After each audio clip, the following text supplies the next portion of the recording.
Hi everyone, and welcome back to the Shannon Show.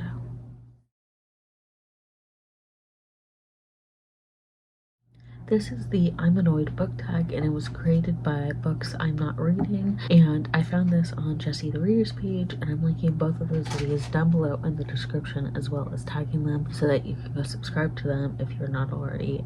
You can also watch their videos. I'm actually recording this the day I watched Jessie's video, and this video idea came as a little bit of a blessing because it's like I was trying to figure out what to post for today specifically, and then this came up, and I am trying to work on a reading vlog for the end of March, beginning of April, which I didn't want to rush to try to get it posted today, but I wanted something to post today, and here we are with this book tag because why not? All of the questions of this book tag are down below in the description. I'm not really going to tag anyone in this video, but if you want to do this in your own video, please go for it. If you want to do it in comments, go for it. So let's get into it.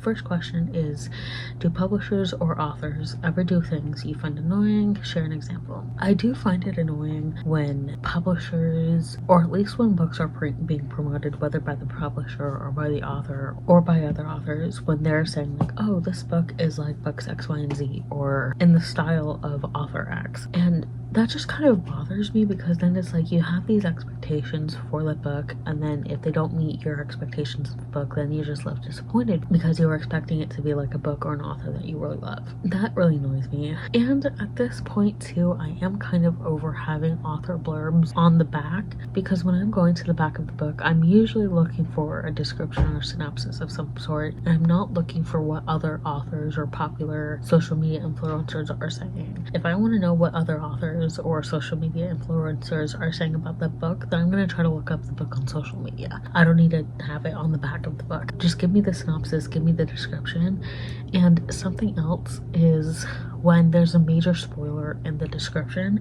I don't need that in the description. I've encountered too many books at this point that have had a major twist or plot spoiler in the description itself. A couple of examples I can give of that are with the Disney Twisted Tale series. There are at least 3 books that give major plot points away, are technically spoilers. This could fit under number 2 as well.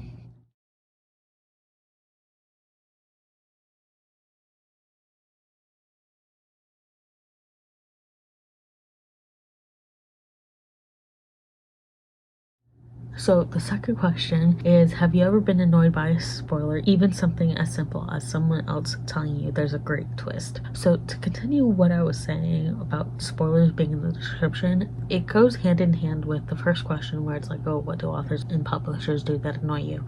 And having spoilers be in the description. The examples that I was talking about was the Disney Twisted Tales books. At least 3 of the ones that I've read have had spoilers in the description, and it was like, why did you do that?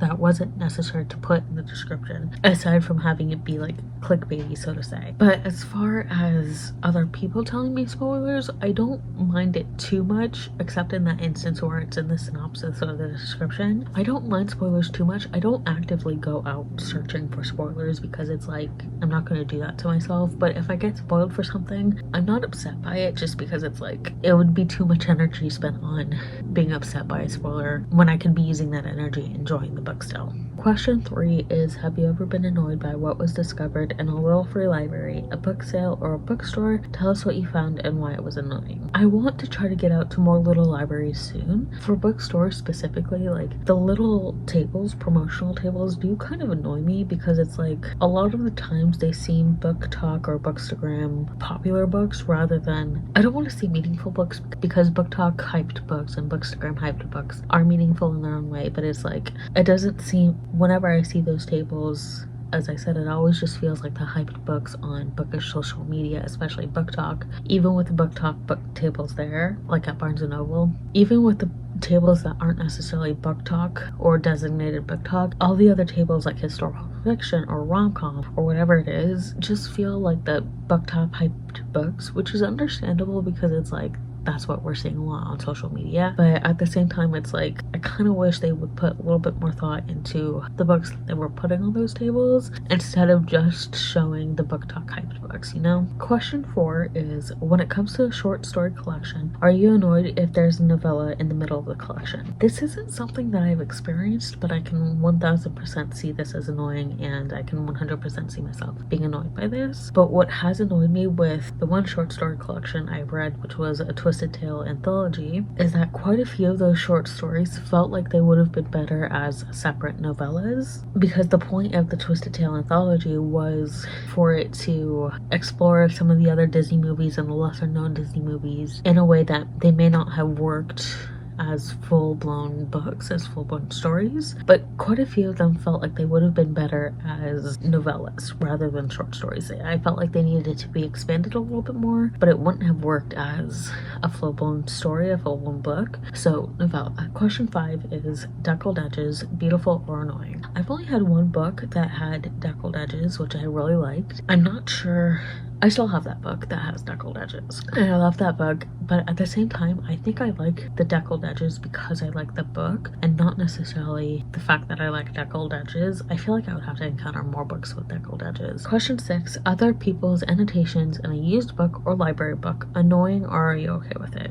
If I'm buying it at like a used bookstore or in a library sale, well, library sale is kind of debatable, but if I'm buying it from like a used bookstore, I would be fine with it because it would be kind of interesting to see what another person's thoughts were. If we're doing like the post-it notes or the tabs, that's where I might get a little bit annoyed because I don't want a bunch of tabs in the book. But if we're talking about like writing or highlighting, I'm fine with that. As for library books, I feel like I would need a little bit more context, because are we talking about annotations in books that the library got, like bought themselves, used their own money to buy? I'm not sure if I'm phrasing this well, but books that the library obtained specifically for the library, are we talking about annotations in those kinds of books? Because then yes, I would 100% be annoyed by that. Or are we talking about books that were donated to the library by a person who owned that book previously and annotated in it? Because then I wouldn't be as annoyed because it would fit under like the idea of like someone on the book previously. But I would want context for a library book. Question 7 is, if there's a series and changes are made, are you annoyed or okay with it? If yes, give us an example. I'm pretty sure this was talking about covers, and that's the way Jessie the reader answered this question. And talking about covers, it does annoy me because I'm like, I need it to match. I like it. I like the covers matching, or at least having some form of connection between the series covers. And if it's all of a sudden changed mid-series, then that's kind of annoying. And it's like, then why did it get the first like however many books in the series with cover style X when you changed it to cover style Y partway through? Question 8 is, do the decisions of characters in a novel ever annoy you? Share the book and what decisions you found annoying. I don't think I can think of anything specific, but there definitely have been times where a character's decisions have annoyed the absolute heck out of me. Yeah, I just took a quick look at my books and I can't really think of anything specific, but there have definitely been books where characters' decisions have annoyed me. When there's like the miscommunication trope, that annoys me because it's like, just talk it out. Just talk it out. I don't care why this was used, just talk it out. It'll make it so much more easier. So if there's a book that I've read with miscommunication trope, that's annoyed me. Question number 9, are you ever annoyed by how someone organizes their books? What do you find annoying? Yes, I do.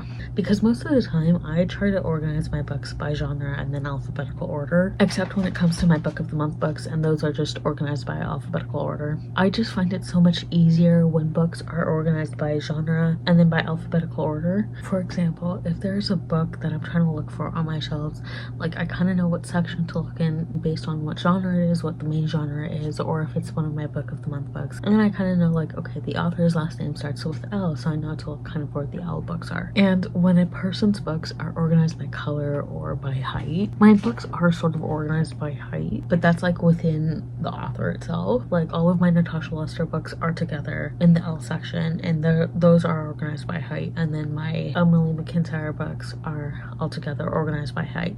But like when they're organized by like color, then it's like, or by height, it's like I don't want to bother trying to remember roughly how tall the book was or how short it was or the color. I don't want to try bothering with remembering what color it was either, and having it in alphabetical order or rough alphabetical order is like so much easier in my opinion, because then you kind of know roughly where it is in the alphabet. And I understand that once you have your books organized a certain way, then like you kind of get used to it being in those spots and you don't really have to like actively think about where it is. But like if you have a lot of books, you know, and I'm in a situation where I only have one bookshelf and then a second smaller 360 bookshelf, but it's like if you have more books, like multiple bookshelves, I don't understand why you wouldn't have it in like some sort of alphabetical form of organization. That just bothers me. And then last but not least, question 10, share something bookish that you find annoying. I would personally have to say like when books are overhyped on bookish social media, and I know that helps get a lot of these books sold and gets